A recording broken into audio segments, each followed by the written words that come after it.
अंतर्राष्ट्रीय बाजारों के जाने माने विशेषज्ञ अजय बग्गा साहब हमारे साथ कार्यक्रम में इस वक्त हो रहे हैं शामिल। बग्गा साहब, बहुत बहुत स्वागत है।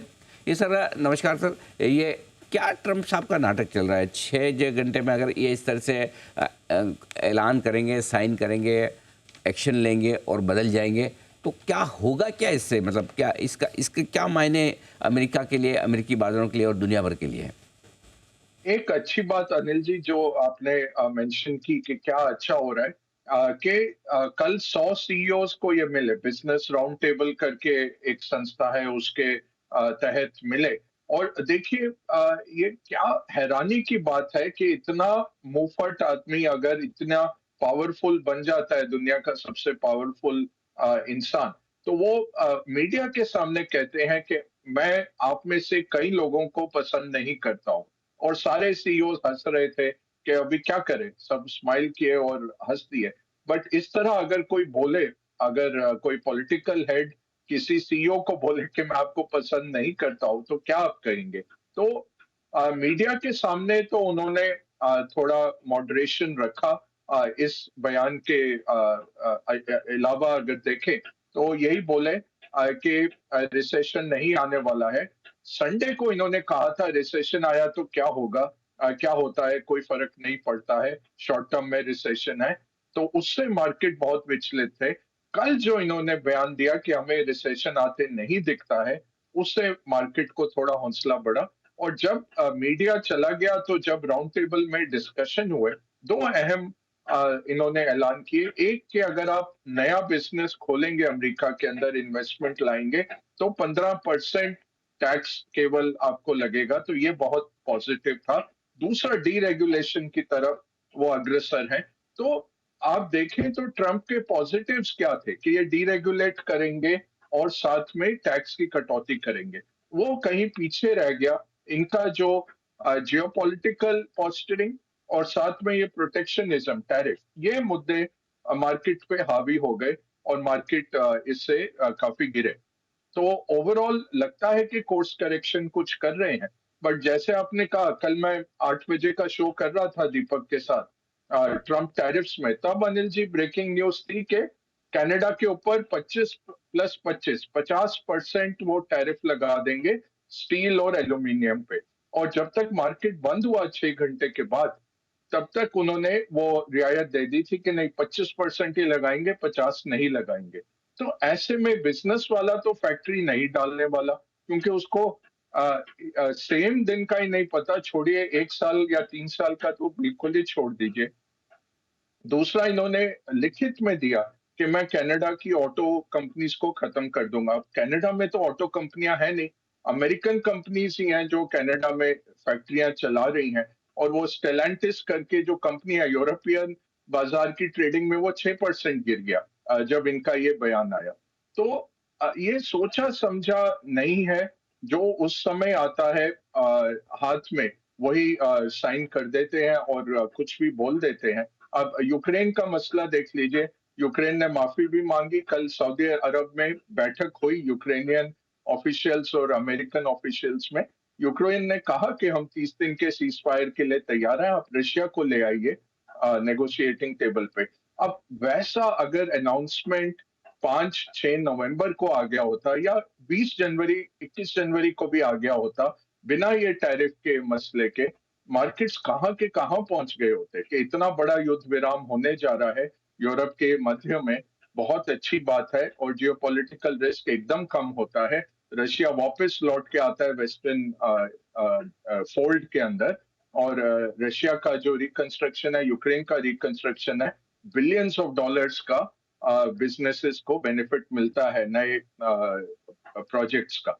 इस तरह से मार्केट उछल रहा होता अगर ये बात आती। बट इतना इन्होंने टैरिफ पे, दूसरा अनसर्टेनिटी पे। मोहम्मद एल एरियन जो हैं, पुराने अलायंस के जो हेड थे, पिंको के भी हेड होते थे, अब वो क्वींस कॉलेज लंदन में है।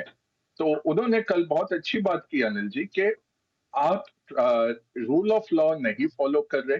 दूसरा, आपका प्रिडिक्टेबिलिटी बिल्कुल नहीं है। ऐसे माहौल में इकोनॉमी क्या करेगी और मार्केट्स क्या करेंगे? आई थिंक ये सम अप करता है वेल। इतनी अनसर्टेनिटी के माहौल में ना आप पोर्टफोलियो मैनेजर को दोषी कर सकते हैं, ना इन्वेस्टर को, ना और बिजनेस वाले को तो भूल ही जाइए, कौन नई फैक्ट्री लगाएगा अगर आपको कल की नीति का पता नहीं है। और $7 trillion Anil ji money market fund में आ गए, जो 5 ट्रिलियन का मैक्सिमम हुआ था जब रेट्स बहुत बड़े थे अमेरिका में 2021 के करीब। $5 trillion US money market funds में थे, फिर कटौती हुई, पैसा इक्विटीज में लौट के आ रहा था धीरे धीरे। अब $7 ट्रिलियन भाग के छुप गया है मनी मार्केट फंड्स में। कल हमारे जो माइकल जैक्सन है वो बोल रहे थे कि गोल्ड ईटीएफ्स में भी फ्लोज आ रहे हैं, तो सोना खरीदा जा रहा है और मनी मार्केट फंड खरीदे जा रहे हैं। टोटल रिस्क ऑफ है हर रिस्क एसेट से। डॉलर इंडेक्स की कमजोरी, उसके फायदे और कमोडिटीज के इस तरह से बढ़ते हुए दामों पर भी एक बार राय लें, और साथ ही कच्चा तेल जो ठंडा हुआ है, किस तरह से इन सब चीज़ों का फायदा भारतीय बाजारों को मिल सकता है सर? जी अनिल जी, देखें तो जिस तरह से ट्रंप ने आक्षेप किया है यूएस की सॉफ्ट पावर पे और यूएस के गुडविल पे, तो जो दुनिया भर खरीदती थी डॉलर के इंस्ट्रूमेंट्स, और यूएस का करंट अकाउंट डेफिसिट भी फंड होता है और फिस्कल डेफिसिट भी फंड होता है विदेशी पैसों से, उसमें हम देख रहे हैं कि कमी आ रही है। तो ये है कि सेफ हेवन इंस्ट्रूमेंट, सबसे ज्यादा लिक्विड करेंसी, 80% ट्रेड आपकी सेटल होती है डॉलर में ही, तो डी डॉलराइजेशन नहीं है, बट ओवरऑल गुडविल कम हुआ है। दूसरा, डॉलर बहुत आगे बढ़ गया था, बट ये भी एक नोन फैक्ट है कि ट्रम्प चाहते हैं कि डॉलर वीक हो ताकि अमेरिका के एक्सपोर्ट्स बढ़ सके। तो उनका भी यही पॉलिसी रहेगा कि डॉलर को किस तरह से टॉप डाउन किया जाए। अब डॉलर जब वीक होता है, इमर्जिंग मार्केट्स के लिए अच्छी खबर है, क्योंकि इमर्जिंग इमर्जिंग मार्केट के बॉन्ड्स और इक्विटी दोनों में पैसा आना शुरू हो जाता है। तो अगर ये 100 का लेवल क्रॉस हो जाता है, तब आप देखेंगे कि पैसा फिर से लौट के आना शुरू हो जाएगा। और हमारे पास 10-11% का मार्केट शेयर रहता है ग्लोबल इमर्जिंग मार्केट्स में। भारत में 10-11% आता है, और अगर आप एशिया एक्स जापान देखें तो उसमें और भी तेजी से पैसा आता है। तो हो सकता है कि ये सेंटिमेंट फिर भारत की तरफ टर्न हो जाए। जैसे मैं कहता आ रहा हूँ कि होपफुली जून तक ये दिखने को मिल जाएगा, बट ये पहले भी हो सकता है अगर ये जितना अनसर्टेनिटी का माहौल है।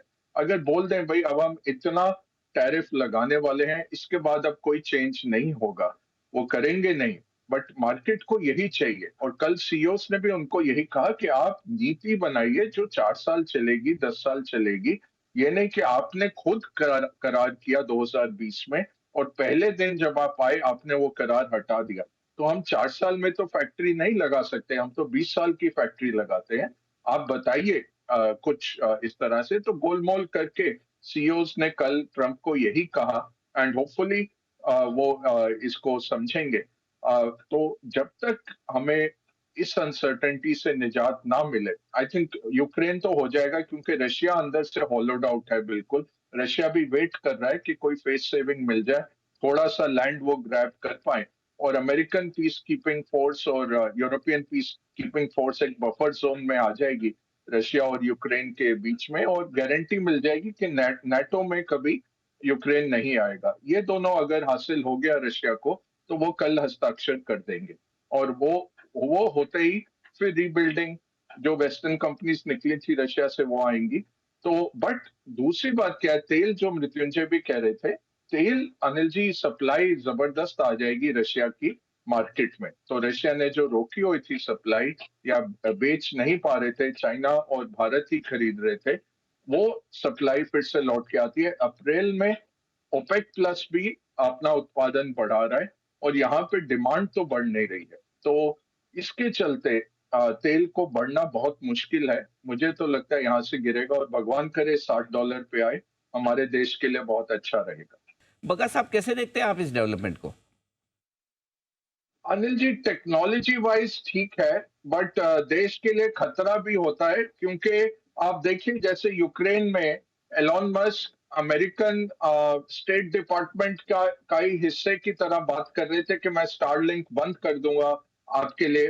पोलैंड पैसे देता है, $50 मिलियन महीने के पोलैंड स्टारलिंक को दे रहा है, ताकि यूक्रेन में ये बना रहे स्टारलिंक सैटेलाइट का इंटरनेट कनेक्टिविटी।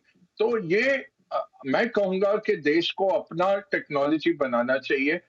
खुद नहीं बना सकते तो टेक्नोलॉजी ट्रांसफर जरूर होना चाहिए, क्योंकि एन वक्त पर, जैसे हमने 71 की लड़ाई में देखा था, स्पेयर्स नहीं मिलते, इस तरह से दबाव डाला जाता है।